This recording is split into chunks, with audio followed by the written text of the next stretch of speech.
نشرة أخبار السعودية نبدأها بالعناوين. بعد بيان صادم للجيش السعودي قبل قليل واجتماع طارئ لمحمد بن سلمان مع شقيقه خالد، وهذا ما اتفقا عليه. صاحب علاقات سرية مع الاحتلال تعرف على عراب التطبيع بين السعودية وإسرائيل.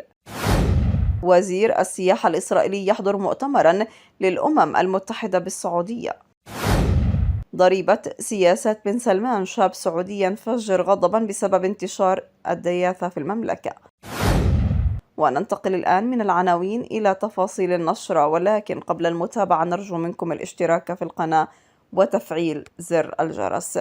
أصدر الجيش السعودي بيانا صادما قبل قليل جرى تبنيه بشكل رسمي حول تنصله من سلوكيات ولي العهد السعودي الأمير محمد بن سلمان إزاء الشعب السعودي، لا سيما بعد قرارات مالية اتخذها الأخير جرى وصفها بالمجحفة جدا بحق الشعب، تتعلق تحديدا برفع قيمة الضرائب على السلع الغذائية الرئيسية وضرائب أخرى أيضا من شأنها أن تفاقم الحالة الاقتصادية السيئة جدا التي يعيشها المواطنون منذ نحو 7 سنوات، والتي ارتبطت بالنسبة للسعوديين بوصول محمد بن سلمان إلى منصب ولي العهد، فيما وأن بيان الجيش لم يأتي على ذكر إسقاط بن سلمان، إلا أن إعلان تنصله من سلوكيات الأخير إنما رسالة واضحة له وكفيلة بأن تكون جرس إنذار برفض الجيش لبقائه في الحكم، وهو ما يعني حتما أنه قد تكون نية ما لدى الجيش لإسقاطه انسجاما مع رغبة الشارع الذي بات يغلي بعد قرارات بن سلمان الأخيرة، والتي ستفاقم فعليا من الحالة السيئة للمواطنين وستزيد من نقمهم على بن سلمان، خاصة وأن أصوات شعبية بدأت مؤخرا تعلو في مطالبة السعوديين بعدم تمرير قرارات بن سلمان الأخيرة مهما كان الثمن، ليأتي موقف الجيش ليكون داعما لهم في أي خطوة للتمرد قد يقدمون عليها.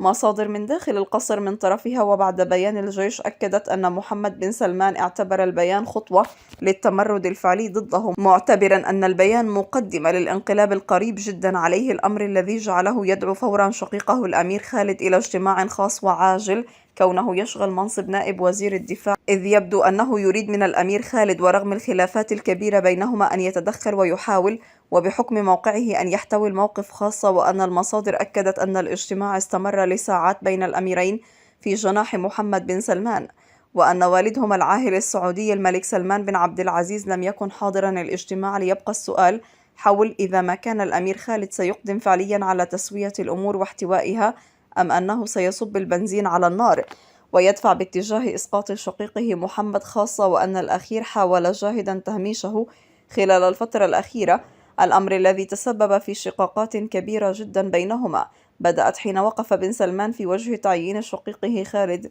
في منصب ولي العهد. قالت السعودية إنها وافقت على رقابة أكبر على أنشطتها النووية من قبل الوكالة الدولية للطاقة الذرية التابعة للأمم المتحدة في خطوة تطالب بها الوكالة منذ سنوات، وتأتي هذه الخطوة التي ستتحول فيها الرياض إلى ضمانات نووية كاملة في الوقت الذي وضعت فيه المملكة ضمن مطالبها لتطبيع العلاقات المباشرة مع إسرائيل طلب مساعدة الولايات المتحدة الأمريكية في تطوير برنامج نووي مدني.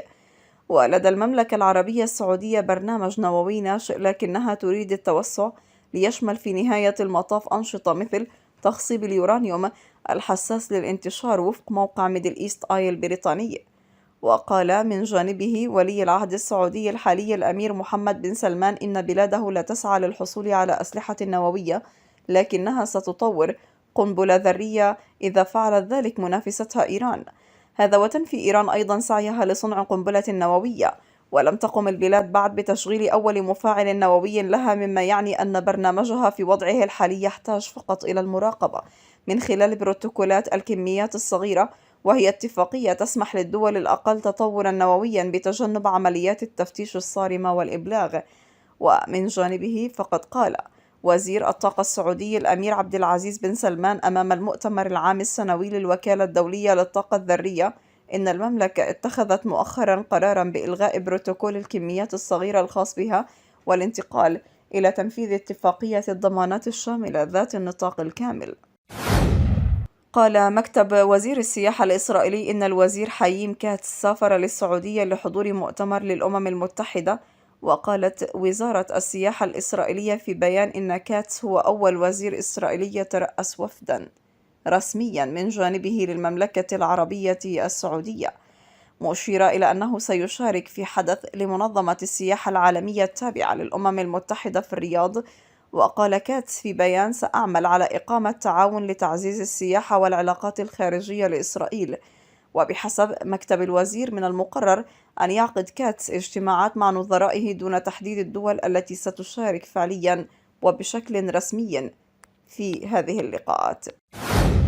انتشر مقطع فيديو لشاب سعودي ينفجر غضبا من انتشار ما قال إنها الدياثة في بلاده في نتاج مباشر لسياسات ولي العهد السعودي الحالي الأمير محمد بن سلمان، وهو الذي يعد الحاكم الفعلي للمملكة العربية السعودية. وقال الشاب في مقطع الفيديو الذي غزا موقع إكس إن أحد أكثر الموضوعات المستفزة والمنتشرة حاليا في المملكة العربية السعودية يتمثل تحديدا في انتشار بعض التفاصيل السيئة وضياع الغيرة أيضا. وأشار إلى أن انتشار تغريدة لمن وصفه بأحد النكرات يستعرض فيها كما قال جسد زوجته في مشهد يثير الاشمئزاز لكل عاقل، موضحا أن حديثه ليس عن الشخص أو زوجته، لكن عتابه موجه لمن بارك لهما أو تفاعل معهما.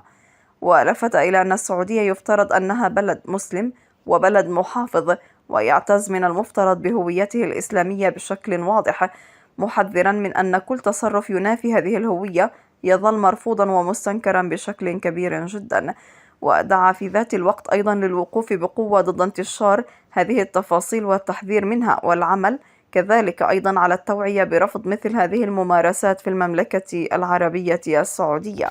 ومنذ صعود ولي العهد السعودي الحالي الأمير محمد بن سلمان، غزت المملكة العربية السعودية الكثير من مشاهد الانحلال التي يعتبرها ولي العهد جزءا من سياسته التي يصفها بالإصلاحية. ويعتبر تركي آل الشيخ رئيس هيئة الترفيه في المملكة العربية السعودية هو رأس الحرب الحقيقي في هذا المشروع. وأدت مشاهد مثل هذه المشاهد من الانحلال التي زادت مع تولي بن سلمان مقعد ولي العهد إلى تدمير الصورة المحافظة التي عرفت عن المملكة العربية، وذلك على مدار تاريخها بالكامل،